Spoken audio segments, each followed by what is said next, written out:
Natin ang ating pag-aaral po ngayon, tinatawag po na the call and come to God, no? Yung pagtawag natin at pagpunta sa ating Diyos. So dito po ay atin pong makita ang isinulat po ni Apostol Pablo at Apostol Matthew, no? Na kung saan po ay kanya pong hinamon, no, o kanyang binigyan ng diin na tayo po ay dapat po lumapit po, no, sa ating Panginoon, no? Sa anong paraan? Of course, sa paraan po ng ating paglilingkod na ito, una ay ang sa ating pong sa pagitan po ng ating pananalangin, no?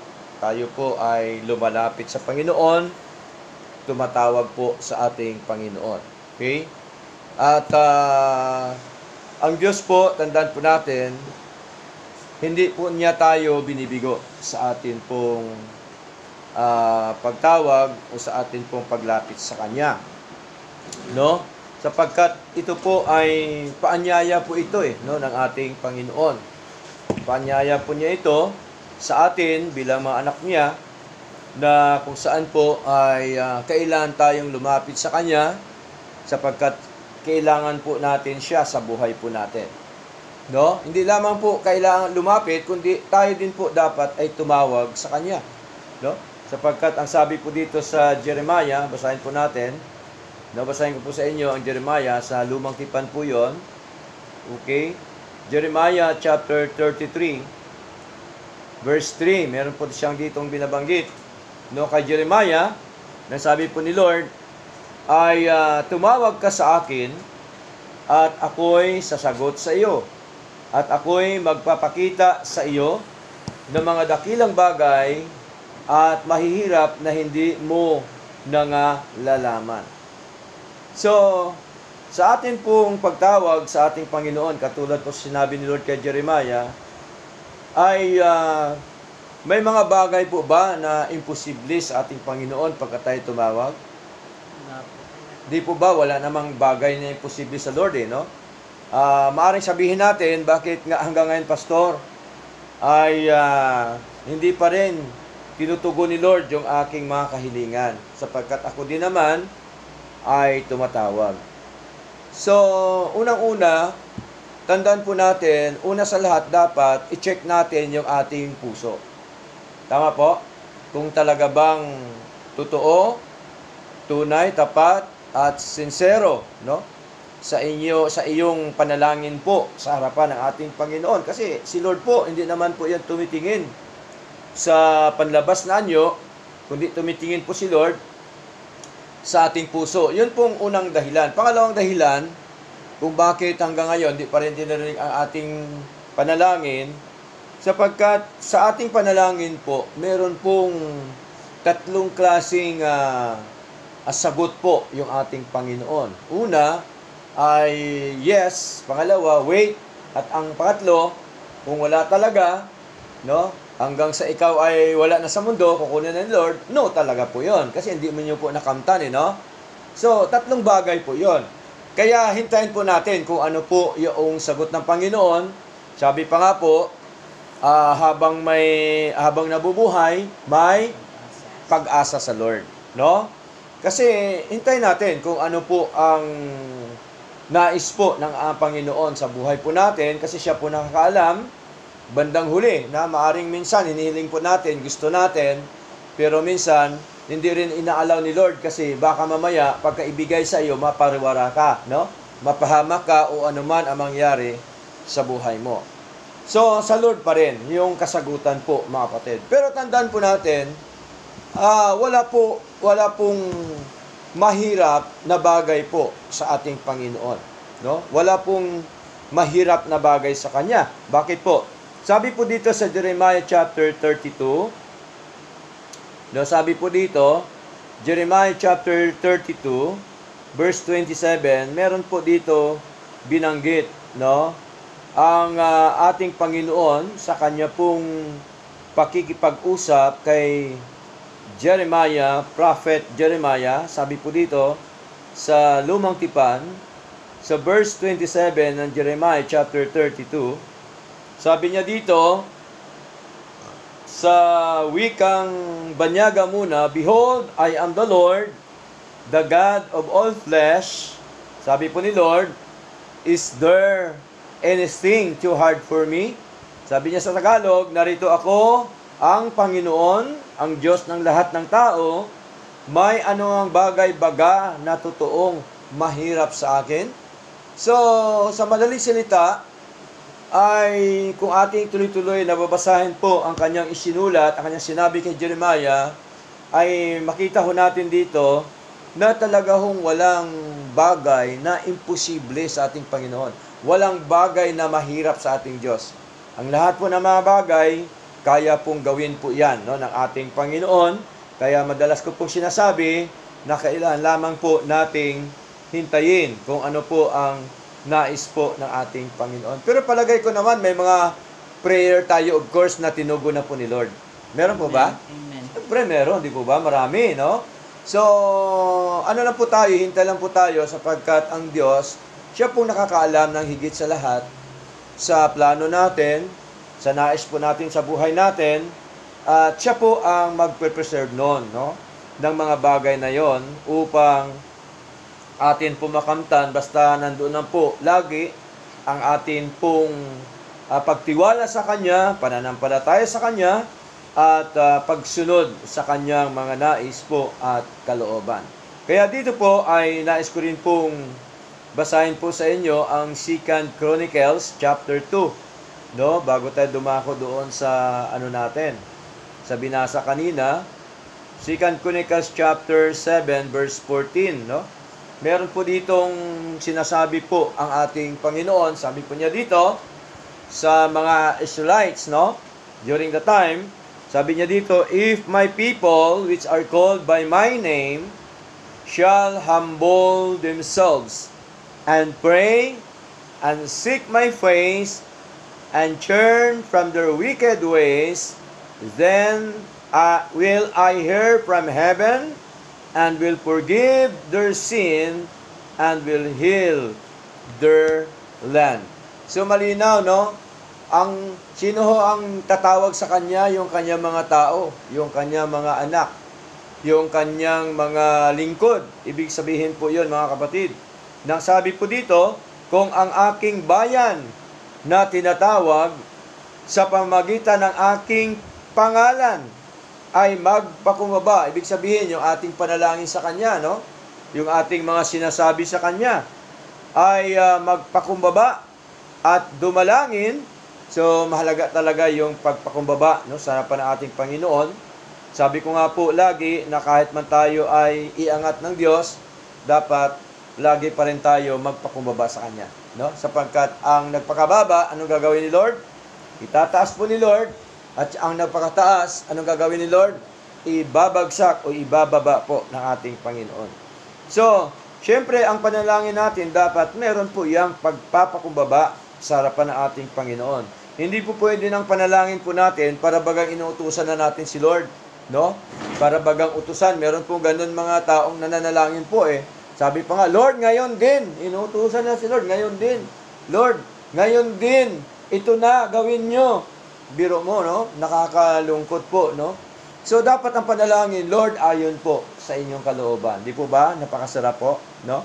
Kaya sabi ko dito, ay magpakumbaba at dumalangin at hanapin ang aking mukha. Pag sinabi ni Lord na hanapin kanyang mukha, hindi ho mismo mukha na katulad natin, no? Hindi ho katulad ng mukha ng tao na sinasabi po dito, no? Sapagkat maraming tao ngayon ay makakapal ang mukha, kaya hindi katulad doon ang mukha, no, ng ating Panginoon. Hindi po yung mukha na katulad po dito, kundi yung mukha na tinatawag po dito, yung hanapin ang kanyang katwiran at ang kanyang kalooban sa buhay po natin. Yan pong ibig sabihin po, no? Kaya sabi niya dito, "At hanapin ang aking mukha," no? "At talikuran ang kanilang masamang mga lakad," no, masamang ginagawa, no, mga ginagawa ngayon ng mga tao na hindi kaaya-aya sa Panginoon, mga kapatid, no? akin ngang didinggin sa langit. No? So, pagka ganun pala yung attitude natin sa Lord, didinggin po yan ni Lord, mga kapatid. No?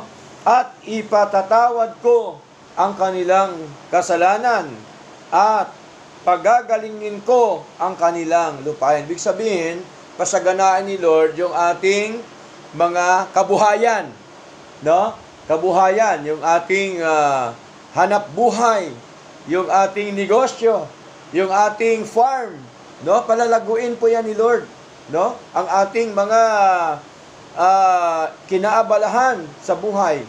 No? Pinagkikitaan.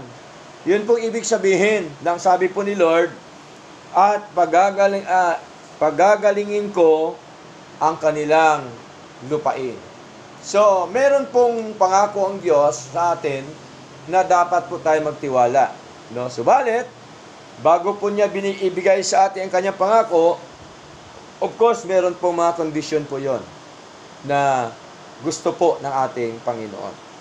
So, kung ano po ang kanyang sinabi doon sa mga Israelites, no? Dito din po sa atin. Kaya nga sabi ni Lord sa Matthew chapter 11 kanina, basahin po natin. Sa binasa niyo po kanina, sabi po dito sa Matthew chapter 11 verse 28, no? Kaya po may pananawagan si Lord, no? Sabi po ni Lord dito, lumapit sa akin lahat kayo na nagpapagal at nabibigatang lubha at bibigyan ko kayo ng kapahingaan. Tandaan po natin, yung kapahingaan na sinasabi ho dito, hindi ho ito tinatawag na RIP o rest in peace, no? Hindi po. Kapahingahan po ito ng ating kaluluwa, ang ating buhay espiritual sa harapan po ng ating Panginoon. Kaya ang challenge po ng ating Panginoon na dapat po tayo lumapit sa Kanya. Wala akong sinabi si Lord na lalapit tayo kanino man, kundi sabi ni Lord, lumapit sa akin lahat kayo na nagpapagal at nabibigatang lubha. So sa ating paglilingkod, sa totoo lang, no, ay hindi man kaila sa atin lahat na ang ating paglilingkod ay kasama po yung pagpapagal. Tama po? Sa Lord. Tama? Kaya po, ang sabi ni Lord, lumapit sa akin. Kaya po, ang kapahingahan natin, yung Diyos at saka yung kanyang mga salita. Yung Diyos at saka kanyang mga kautusan. Yun po yung ibig sabihin po ng ating Panginoon. Bigyan talaga tayo niya ng kapahingahan, mga kapatid, ng ating mga kaluluwa. Kaya ang sabi ho dito sa verse 29, no? Sabi dito sa verse 29, pasanin ang aking pamatok sa inyo.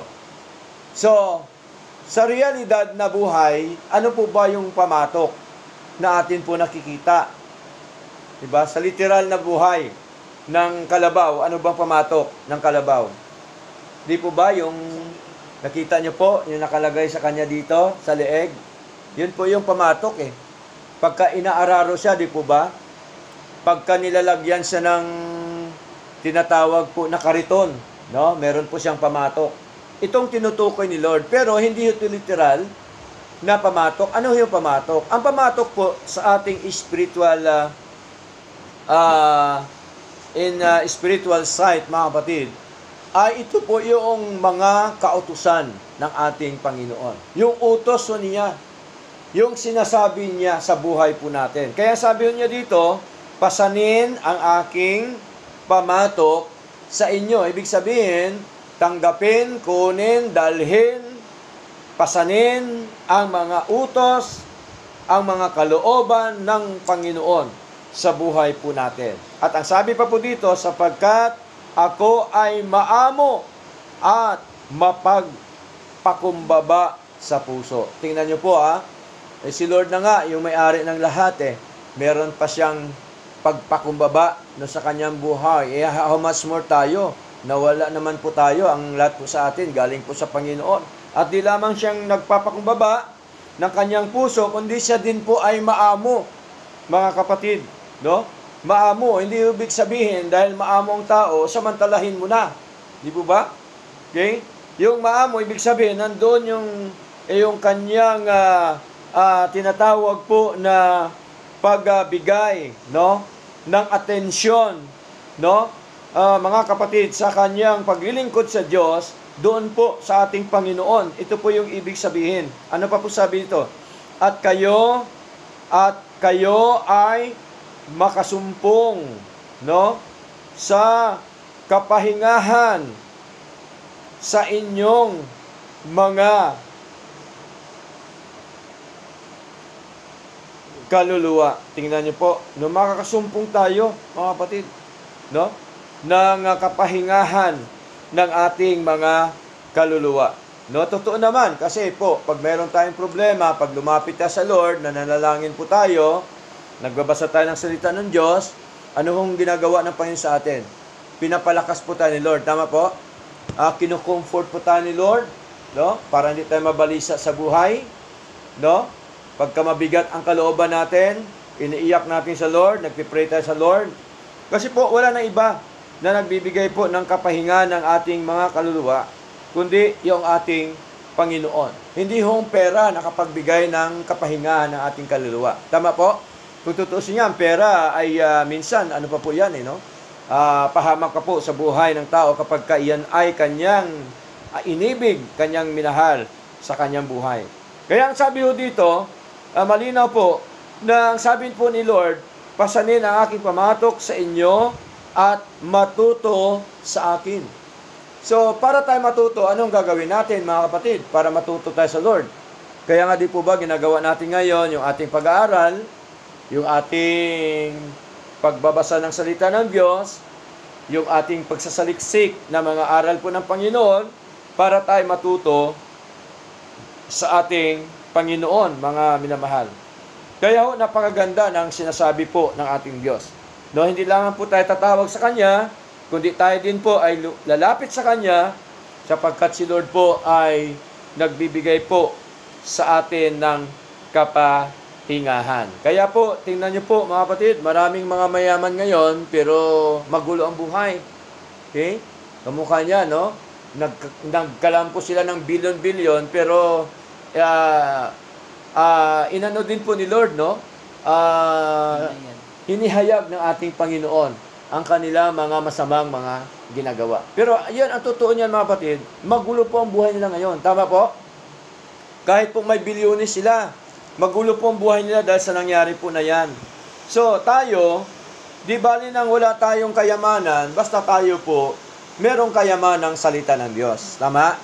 Meron tayong Diyos na nilalapitan na siyang nagbibigay sa atin ng kapahingahan po ng ating mga kaluluwa. So, mahalaga po yan, no? Kasi pagka ang tao ay puno na ng stress, hindi na po niya yan mapigilan ang kanyang sarili kung ano na po yang gagawin pagka stress na po ang tao.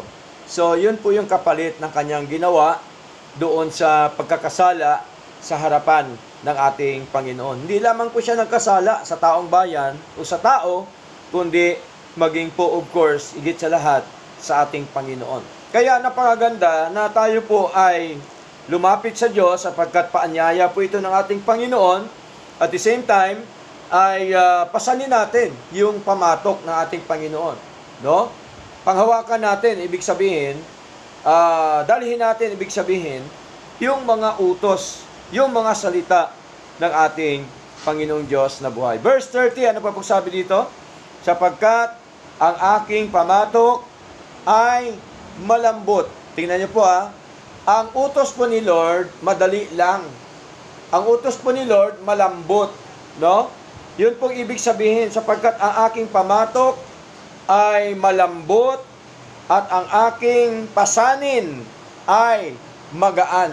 So magaan po yung utos ng ating Panginoon, no? Panghuli pong talata, magaan po ba talaga ang utos ng Diyos? Palagay niyo po mga kapatid? Magaan po, hindi naman po mabigat eh. Ito po ay mabigat sa mga taong ayaw sumunod sa ating Panginoon, no? 1 John chapter 5 verse 3. Ano pong sabi dito ni John? No? 1 John chapter 5 verse 3, sapagkat ito ay ang pag-ibig ng Diyos upang tuparin natin ang kanyang mga kautusan at hindi mabibigat ang kanyang mga kautusan. So ito po yung tinatawag po na pamatok, ito po yung kautusan po ni Lord. Kaya ang kautusan ni Lord, hindi po mabigat po yan, mga kapatid. Kaya dapat lagi nating dala yan, lagi nating pahawakan yan, dapat lagi sa puso natin yan, ang mga utos ng Diyos, ang mga kautusan ng Panginoon, at tayo ay lagi dapat lumapit sa Diyos, at palagi tayong tumawag sa Diyos sa pangitan po nating panalangin, and then, mga kapatid, sigurado po yan na bigyan tayo ni Lord ng kapahingahan ng ating mga kaluluwa. Ito po yung tinatawag na peace of mind. Tama? Peace of mind sa atin pong buhay na ito dito po sa ibabaw ng mundo. Kaya po napakaganda ng ating pinag-aralan po ngayon, yung pagtawag po sa Diyos at saka yung atin pong paglapit po sa ating Panginoong Diyos na buhay. Kaya gawin po natin yan, no? Araw-araw manalangin tayo sa Lord, magbasa tayo ng kanyang mga salita, tama po? At patuloy tayo na mag-aralan ng katulad nito, sigurado po na tayo po ay lumago sa ating buhay spiritual. Amen. Punin po ang Diyos at nawa